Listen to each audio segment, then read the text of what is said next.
কথাই বলে বয়স কেবল সংখ্যা মাত্র। এই কথার জলজান্ত উদাহরণ কে জানেন? রাজ্য বামফ্রন্টের চেয়ারম্যান কমরেড বিমান বসু।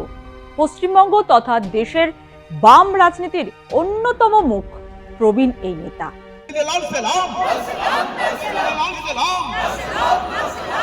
বহু চড়াই উতরাইয়ের সাক্ষী। সময় বদলেছে রাজনৈতিক সমীকরণও, তবু নিজের বিশ্বাস, সংগঠনের প্রতি দায়বদ্ধতা এবং মানুষের পাশে থাকার যে অঙ্গীকার, সেখান থেকে কখনো সরেননি তিনি। বয়সের ভারকে উপেক্ষা করে আজও তাকে দেখা যায় সভা, মিছিলে ও কর্মীদের মাঝে। বিমান বসু দলের পলিট ব্যুরোর প্রাক্তন সদস্য, পশ্চিমবঙ্গ রাজ্য কমিটির প্রাক্তন রাজ্য সম্পাদক ও বর্তমানে বামফ্রন্টের চেয়ারম্যান হিসেবে দায়িত্ব পালন করছেন। একই সঙ্গে তিনি সিপিআইএম এর কেন্দ্রীয় কমিটির বিশেষ আমন্ত্রিত সদস্য। দীর্ঘ রাজনৈতিক জীবনে তিনি পশ্চিমবঙ্গে 34 বছরের লাল শাসনের স্বর্ণযুগ যেমন দেখেছেন, তেমনি পালাবদলের পরবর্তী ক্ষমতাহীন সময়ে শূন্যতার কঠিন লড়াইও সাক্ষী। এবার ভোটেও একইভাবে নিজের সেরাটুকু দিয়েই দলীয় কর্মী সমর্থকদের উজ্জীবিত করে চলেছেন বিমান বসু, ঠিক অভিভাবকের মতো। মানুষের সমর্থন আদায় করাও সমাজ পরিবর্তনের লড়াই প্রাথমিক ধাপ হিসেবে গ্রহণ করা উচিত। ছাত্র জীবন থেকেই তার রাজনৈতিক পথ চলা শুরু। কলকাতা বিশ্ববিদ্যালয়ের অধীন মৌলানা আজাদ কলেজে পড়াশোনার সময় তিনি সক্রিয়ভাবে রাজনীতিতে যুক্ত হন। তবে তার আগে 1954 সালে যখন তিনি স্কুলের ছাত্র, তখনই বিধানসভার উপনির্বাচনে দলের হয়ে প্রচারে নামেন। 1957 সালে তার নাম পার্টির সদস্য পদের জন্য সুপারিশ করা হলেও বয়স 18 না হওয়ায় তা গ্রহণ করা হয়নি। ছোট থেকেই তার রাজনৈতিক সচেতনতা এবং সংগঠনের প্রতি যে টান, তা স্পষ্ট বোঝা যাচ্ছিল। 1955 সালে বাংলা বিহার সংযুক্তিকরণের বিরুদ্ধে আন্দোলন ও 1959 সালের ঐতিহাসিক খাদ্য আন্দোলনে তিনি সক্রিয় ভূমিকা নেন। 1958 সালে প্রথমবার গ্রেপ্তার হন তিনি। এরপর ছাত্র আন্দোলনের গুরুত্বপূর্ণ সংগঠক হিসেবে উঠে আসেন।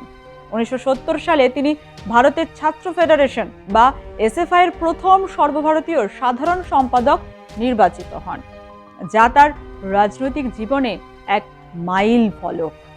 পরবর্তীতে তিনি সিপিএম এর সাংগঠনিক স্তরে ক্রমশ গুরুত্বপূর্ণ ভূমিকা নিতে শুরু করেন। 1971 সালে পশ্চিমবঙ্গের রাজ্য কমিটির সদস্য, 1985 সালে দলের কেন্দ্রীয় কমিটির সদস্য এবং 1998 সালে পলিট ব্যুরোর সদস্য হিসাবে নির্বাচিত হন। 2005 থেকে 2015 পর্যন্ত পশ্চিমবঙ্গে দলের রাজ্য সম্পাদক পদে ছিলেন তিনি।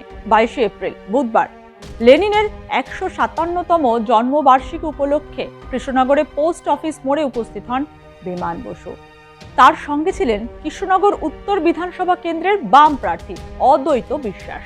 সেখানে লেনিনের মূর্তিতে পুষ্পার্ঘ্য অর্পণ করে শ্রদ্ধা জানান বিমানবাবু। তারপর সাংবাদিকদের মুখোমুখি হন তিনি। তার বক্তব্যে তিনি শ্রমজীবী মানুষের অধিকার ও বর্তমান সময়ে গণতন্ত্র রক্ষার লড়াইয়ের গুরুত্ব তুলে ধরেন। তাকে এসআইআর এর বিরুদ্ধে সুর চড়াতেও দেখা গেল। বিজেপিকে নয়া ফ্যাসিবাদী শক্তির প্রতিনিধি হিসাবে বলে তোপ দাগেন তিনি। এবারকার বিধানসভা নির্বাচন অনেক দিক থেকে গুরুত্বপূর্ণ। নয়া ফ্যাসিবাদী শক্তির প্রতিনিধি ভারতীয় জনতা পার্টি, তারা অঢের টাকার পাহাড় নিয়ে নির্বাচনী লড়াইতে অংশগ্রহণ করছে। তৃণমূল কংগ্রেস, তাদের যে কামানো টাকা সেটাও কম নেই। ফলে এই অবস্থার সামনে দাঁড়িয়ে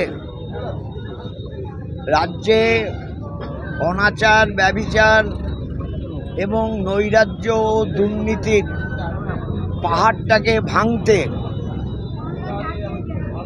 অন্যদিকে নয়া ফ্যাসিবাদী শক্তি বিজেপি, যারা মানুষে মানুষে বিরোধ বিভেদ তৈরি করেই তাদের শাসন ব্যবস্থা পরিচালনা করতে চায়, উভয় শক্তির বিরুদ্ধে আমাদের রায় ঘোষণা করা উচিত। আর যেখানে বসে কথা বলছি, লেনিন মূর্তির পাশে, এখানকার প্রার্থী বামফ্রন্ট মনোনীত সিপিআইএম প্রার্থী অদ্বৈত বিশ্বাস, তাকে সমর্থন করার মধ্য দিয়েই এই কাজ সম্পন্ন হতে পারে। এসআইআর আগেও হয়েছে, এসআইআর হয়েছে কেউ জানতেও পারেনি, কিন্তু এবার এসআইআরে এমন অবস্থা হয়েছে যে মানুষের নাম কি করে বাদ দেওয়া যায় তার জন্য কলা কৌশল। এটা খুবই অন্যায় কাজ। এটা ভারতে স্বাধীনভাবে মত প্রকাশ করার অধিকার হরণ করা, গণতন্ত্রের উপর আক্রমণ করা, এই কাজ যারা করেছেন তাদের জনগণের সামনে ধিক্কৃত হওয়া উচিত এবং এই ধিক্কার জানানো উচিত। এই কথা বলবো যে এসআইআর অনেক মানুষের ক্ষতি করেছে, জীবন কেড়ে নিয়েছে। কাজেই যে আমরা বারবার আমরা বারবার ডেপুটেশন দিয়েছি, বলেছি একটা বৈধ ভোটারের নাম কাটা যাবে না তাদের, কিন্তু অনেক বৈধ ভোটারের নাম কাটা গেছে। যারা গতবারও ভোট দিয়েছে, 2021 সালে ভোট দিয়েছে, 2024 সালে ভোট দিয়েছে, 2002 সালে ভোট দিয়েছে, এমনও কি পাওয়া গেছে 1996 সালে ভোট দিয়েছে বৃদ্ধ মানুষ, মানে 100 বর্ষ পার করেছে, তার নামও কাটা গেছে। বয়স বিমান বসুকে থামাতে পারেনি। 85 বছর পার করেও রাজনৈতিক ময়দানে বিমান বসুর উপস্থিতি মনে করিয়ে দেয় সেই পুরনো লড়াইয়ের কথা। তাই বলাই যায়, বয়সকে উপেক্ষা করেই তিনি অদম্য শক্তি নিয়েই এখনো এগিয়ে চলেছেন। তিনিও আশাবাদী, লাল ফিরবে, বাংলার হালও ফিরবে।